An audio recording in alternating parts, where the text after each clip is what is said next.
Selamat sore.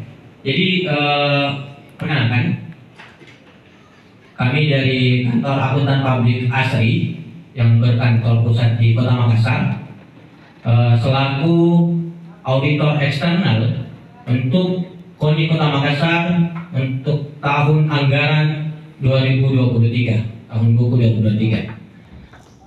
Baik, izinkan saya tim yang turun langsung untuk melakukan pemeriksaan terhadap laporan keuangan KONI Kota Makassar.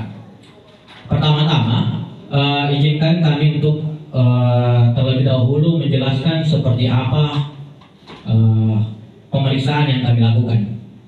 Jadi untuk KONI itu sendiri secara laporan keuangan itu turut ataupun ikut dengan standar akuntansi yang dianut oleh pemerintahan Kota Makassar, yaitu SAP, standar akuntansi pemerintahan yang berlandaskan dari Peraturan Pemerintah Nomor 71 Tahun 2010, dan itu telah dilakukan oleh KONI dan telah berjalan. Tadi disampaikan oleh Pak Wakil Bendahara, itu telah berjalan kurang lebih 10 tahun.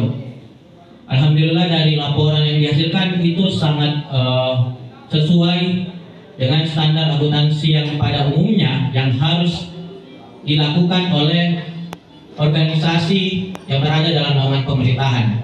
Itu yang pertama.